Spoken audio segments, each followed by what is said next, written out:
अस्सलामुअलैकुम, welcome to the channel किस्सा कहानी। आज की कहानी का टाइटल है खुदगर्ज़। अहमद मलिक शहर के मारूफ ताजिर थे। साद उनका एक ही बेटा था जो इन्हें अपनी जान से ज़्यादा अजीज़ था। आज शाम अहमद साहब की एक कारोबारी मीटिंग थी जो एक होटल में होना तय पाई थी। काम की ज़्यादती की वजह से उन्हें ऑफिस से निकलते हुए देर हो गई। वो कार खुद ड्राइव करके जा रहे थे। अचानक उनके रास्ते में एक एम्बुलेंस आ गई जिसका सायरन मुसलसल बज रहा था। उन्होंने एम्बुलेंस से आगे निकलने की कोशिश में आगे जाने का रास्ता नहीं दिया। एम्बुलेंस का ड्राइवर हॉर्न बजाता गया, लेकिन अहमद साहब के लिए अपनी मीटिंग ज़्यादा अहम थी। कुछ दूर जाकर अहमद साहब की गाड़ी मुड़ गई और एम्बुलेंस मुखालिफ सिमत पर चली गई। अहमद साहब की मुलाकात कामयाब रही, जिसकी वजह से उन्हें अच्छा कारोबारी मुनाफा होने की उम्मीद थी। वो जब खुशी खुशी अपने घर पहुंचे तो एक बुरी खबर उनकी मुंतज़िर थी। उनका बेटा खेलता हुआ सीढ़ियों से फिसलकर नीचे गिर गया था, जिसकी वजह से उसका सर फट गया।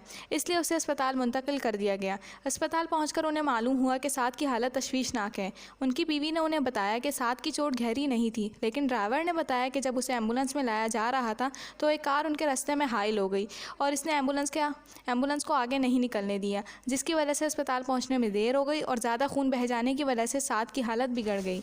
अहमद साहब इस इंकशाफ पर हैरान व परेशान हो गए। तो क्या अपने बेटे की इस हालत के ज़िम्मेदार वो खुद थे? उनकी बीवी मुसलसल रोती रही और उसके हाथ मुस्तकिल दुआ के लिए उठे हुए थे। अहमद साहब भी खुदा के हुजूर सजदे में गिर गए। वो अपनी गलती की माफ़ी मांगते हुए तौबा कर रहे थे। जब तक इंसान पर खुद नहीं गुजरती वो दूसरों के दुख समझने की कोशिश नहीं करता।